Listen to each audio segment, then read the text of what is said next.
মায়ার নবী রাস্তা দিয়ে হাঁটতেছেন, হঠাৎ করে নজর করে দেখে এক ইহুদি বেঈমান একটা হরিণী, বাচ্চাওয়ালা হরিণী, ওই বাচ্চার মাকে খুঁটির গোড়ায় বেঁধে রেখেছে ইহুদি। হরিণীটাকে 3 দিন খুঁটির গোড়ায় বেঁধে রাখলো।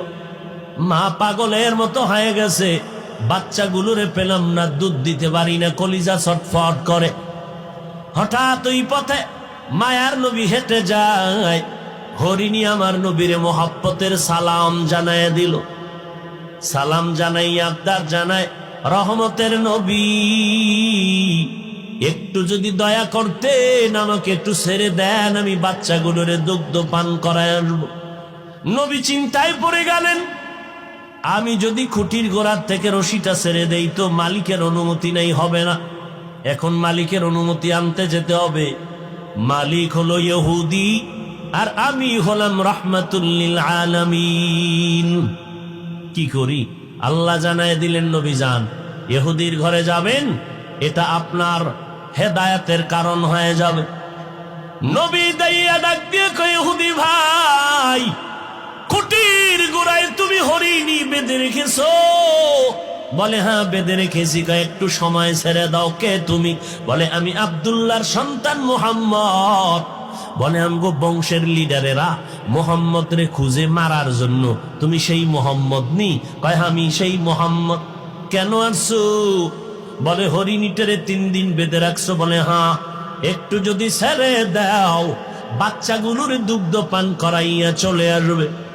ইহুদি ডাক দিয়ে কয়, রে আব্দুল্লাহর সন্তান, আমি শুনছি আব্দুল্লাহর ছেলে মুহাম্মদের সবাই পাগল বলে, আসলেই তো তুমি পাগল। কারণ একটা হরিণীরে ছেড়ে দিলে বাচ্চারে দুগ্ধ পান করাইয়া আবার চলে আসবে, এটা কেমনে হয়?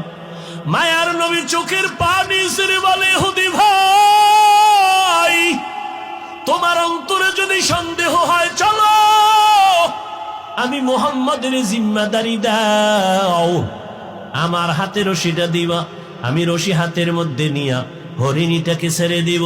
তুমি ছুরি দিয়া যেই হরিণীর কল্লা কাটবা, ওই ছুরি নিয়ে তুমি দাঁড়াইয়া থাকবা। সময়ের মধ্যে যদি হরিণ এসে হাজির না হয়, যেই ছুরি হরিণের গলায় লাগাইতি, সেই ছুরি আমি মুহাম্মদের গলায় লাগায় দিবি। ইহুদি তরবারি নিয়ে দৌড়ায়, খুঁটির গোনায় গিয়া রশিটা ছেড়ে মুহাম্মদের হাতে দিস। মায়ার নবী ডেকে বলে, রে হরিণী, জলদি করে যাবি, তাকায় দেখ ইহুদি তরবারি নিয়ে দাঁড়াইছে। সময়ের মধ্যে যদি হাজিরা না দাও, রহমতের নবীর গলায় ছুরি লাগায় দিবে ইহুদি।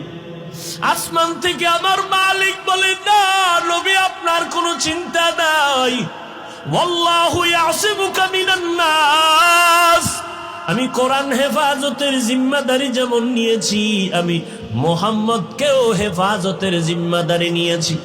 ইহুদি বেঈমান যত চক্রান্ত করবে, আমি মাওলার সামনে টিকবে না, কারণ আমি মাওলাই হলাম সব থেকে বড় বুদ্ধিওয়ালা। আমার মতো জ্ঞানওয়ালা আর কাউকে আমি বানাই নাই।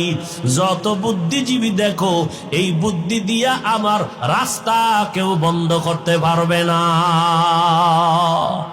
ওয়ামাকারু ওয়ামাকারাল্লাহ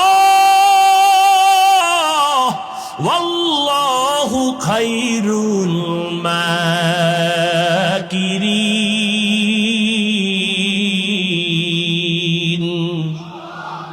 কাদের কুদরত দারি বরকামাল, আনতা রব্বি আনতা হাসবি যুল জালাল, তুহি কাদের জলিলুল্লাহ জাহাদার, বহর হালে তুহি মেরা নেগাহদার। মায়ার নবী হরিণীটারে ডেকে বলল, টাইমের মধ্যে আসবি।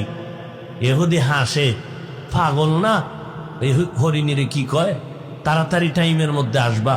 হরিণী বুঝেনি, হরিণী রশি ছেড়ে দেওয়া মাত্র একটা দৌড়, জঙ্গলের ভেতরে গিয়ে ডাক দিছে, কই সন্তানেরা তাড়াতাড়ি আয়, দেরি করা যাবে না। রহমতের নবী দাঁড়াইয়ে আছেন, পার্শ্বে ইহুদি তরবারি নিয়ে দাঁড়ানো। সময় যদি দেরি হয়ে যায়, মদিনার নবীর গলায় ছুরি লাগাবে বেঈমান দাঁড়ানো আছে। বাচ্চাগুলো মায়ের কণ্ঠ পাইয়া হাজির হয়ে গেছে। মা, তুমি এতদিন আসো নাই, কে বেঁধে রেখেছে ইহুদি? আজকে কেমন করে আসছো? বলে রহমাতুল্লিল আলামিন ওই পথ দিয়ে যাওয়ার পরে আমি বলার পরে দয়া করেছে। বাচ্চাগুলো চিল্লায় কয়, মা, এত দয়া যেই নবী তোমাকে করেছেন, 3 দিন না আরো প্রয়োজনে না খাইয়া থাকবো, দুধে মুখ লাগাবো না, মায়ার নবীকে একটা নজর না দেখিয়া। আমরাও দেখতে চাই। মা বলে চলো। এবার মা দৌড়ায়, বাচ্চাগুলো দৌড়ায়, নবীও দাঁড়ানো, ইহুদি তরবারি নিয়ে দাঁড়ানো। হঠাৎ করে দেখে টাইমের আগে হরিণী তার বাচ্চা নিয়ে হাজির হয়ে গেল। নবীর সামনে আইসা মা এবং বাচ্চাগুলো মাথা নত করলো, মাটিতে কপাল ঠেকাইলো। এরপরে বাচ্চার মা মাথা নাড়ায় নাড়ায় যেন নবীর ইশারায় কি বলল। ইহুদি তাকায় দেখতেছে, ডাক দিয়ে কয়, আব্দুল্লাহর সন্তান। ওই বাচ্চাগুলো কি যেন বলতে চাইলো, কি বলতে চায়। এবার নবী কয়, ইহুদি ভাই, এই বাচ্চা সহ মা প্রথম আমারে সালাম দিয়েছে। আর মা বলেছে ওই বাচ্চাগুলো দুগ্ধ পান করে নাই। আমি রহমাতুল্লিল আলামিনের খবর পাইয়া বাচ্চারা পাগল হয়ে গেছে, আমাকে না দেখে মায়ের দুধে মুখ লাগাবে না।